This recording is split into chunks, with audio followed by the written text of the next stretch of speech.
This is episode 558, and today we're going to be talking about self-mastery principles. If you've been listening to the podcast for some period of time, you know that I'm a big proponent of self-mastery. That is, mastering the mental, the physical, the emotional, and the spiritual. And today we're going to be going through some of those principles about self-mastery so you can achieve personal success, business success, and life success. So once you understand those items, those things in your psychology that can and have been blocking you from personal growth, you're able to learn from them. And so there are some tips for self-mastery to lead to self-actualization and a better mental state. And that self-actualization is that top part of Maslow's hierarchy, the pyramid, right? The bottom is survival, the top is self-actualization. And that happens when we become self-mastery in our lives. Now, self-mastery is not a destination in itself. It is a progress. It is a journey. We never are able to completely master ourselves because we are always able to grow. So as we develop self-mastery, we grow and there's more potential. But these tips I'm going to go over with are not the be all to end all, but they are a great way to start putting your toe into the water of self-mastery.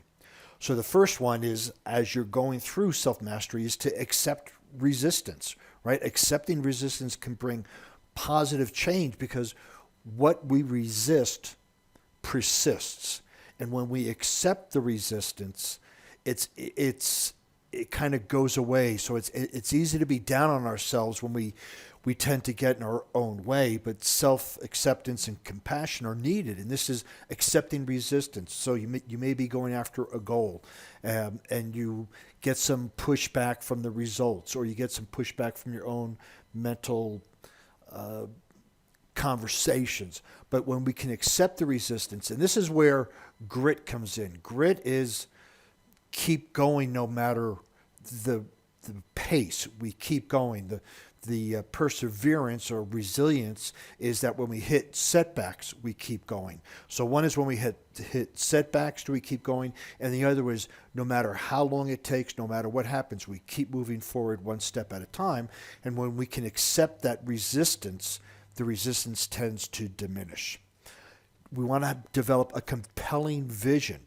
So we want a clear vision will help you grow and develop. I look at, when I work with my clients privately, I talk about a vision is like your lighthouse, because there'll be times when we just get frustrated, we get fed up, and it can be dark and stormy, but that lighthouse is always there to show us the way. And without this lighthouse, without a vision, you'll be aimless, right? Where are you going? So the vision has to be there, and it has to be compelling. It's not like, yeah, I think I'd like to live in this state, or I think I'd like to have this job, or no, those things are not. It has to be compelling. And you need to develop a vision that you want to work towards and something that will keep you inspired. And this is where self-mastery comes in, because when you have this vision, you need to master the mental, the emotional, the physical, the spiritual in order to achieve that vision. So a compelling vision is absolutely critical. Long-term practice and commitment. A transformation will not happen in an instant. You need to practice it, right? It's called a practice, not a perfect.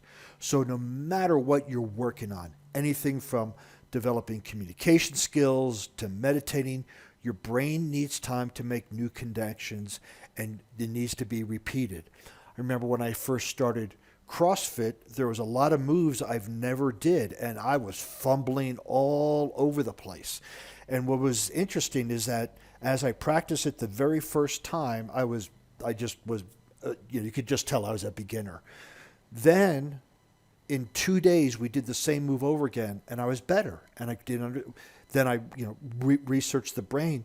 The brain makes these connections when we're sleeping. This is why sleep is so important. So when we do a new activity, we don't have the neural pathways there yet. Those neural pathways happen when we're sleeping. So whatever it is, if it's speaking a foreign language, speaking a complex skill, doing the foxtrot, whatever it might be, we have to know that it's a long-term process and commit to that process. Expect some backslides. This is, again, where grit and resilience come in, and those are byproducts of mental strength. Even when you know this process, there will be still some influences that backslide you.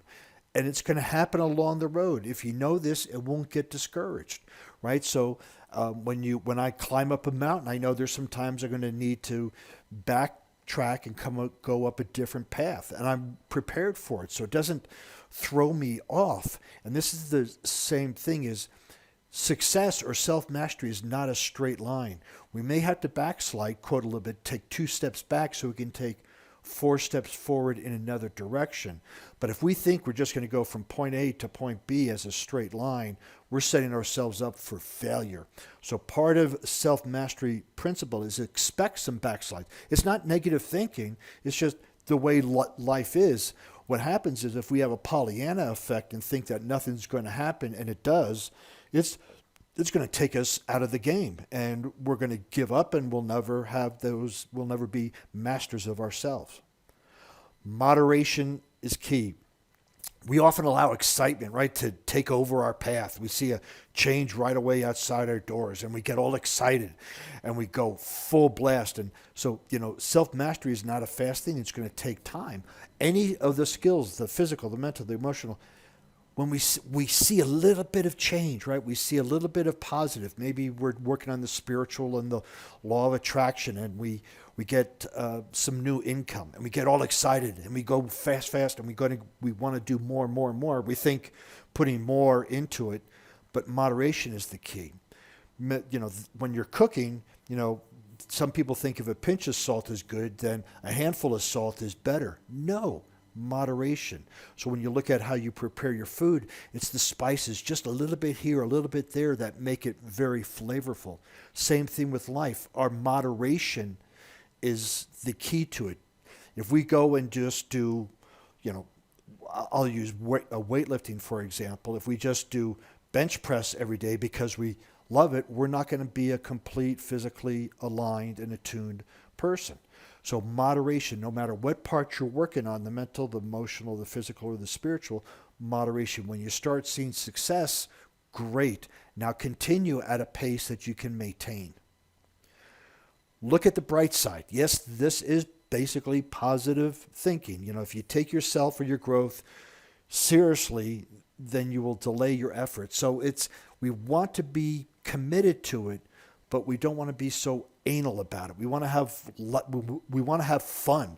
And here's the thing is, when we have fun with what we're doing, the brain will tell us to do more of it. Our mind will do it. Our soul will tell us to do more of it. So when we can make this progress of self-mastery more fun, we can look at the bright side of things that happen. We can laugh at ourselves. We can go, wow, I tried that and really messed it up, and that should be on the a YouTube channel or a TikTok. But when we can be happy with it. See, our primitive brain will hold you back, right? It's because it's survival. It's like, oh, don't do this, you might get hurt. Oh, don't do that, you might get injured. But when we can just go to do things, do zip lining, do something else, and look at the results and enjoy the results as part of the process, will then take the pressure off of us of having to do this and this and this, having to be a certain way.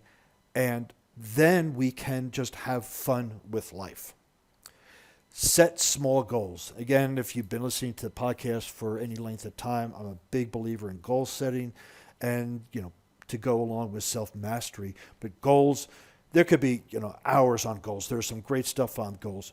But part of it is the pathway to mastery. You need to practice your skills without a specific goal is futile. So you have to have a small goal.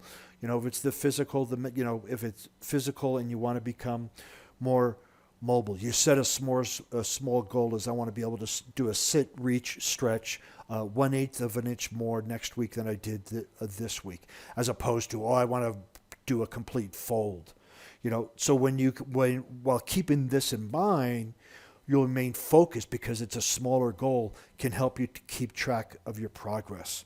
Your attention should not be just on main goals. There are smaller goals that you can get there. And again, I use a mountain as an example. The main goal is going up to the top. The smaller goals is, hey, let me just get the first mile done, or let me get the first 400 meters done.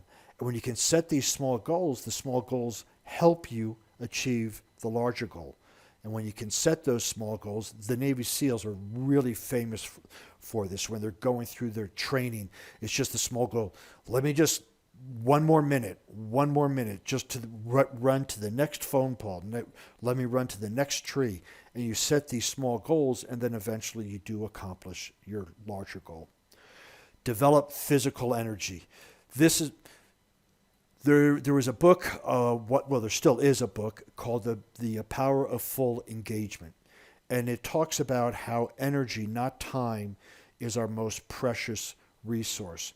Because you could come home and have 4 hours available to play with your kids or do something. But if you don't have any energy, you're going to sit on the couch and do nothing.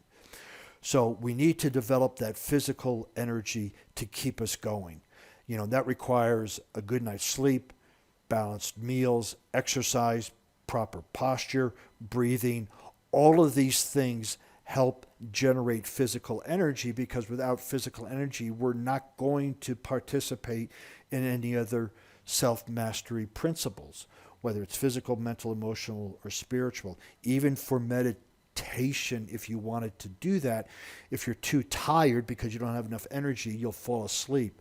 So we need to put into place, a physical energy plan that includes working out, mobility, hydration, nutrition, sleep, breathing. All of these things are absolutely essential in doing it. And from my perspective, I think this is probably one of the top ones to do, is this physical energy. Honesty. You need to be honest with yourself and others.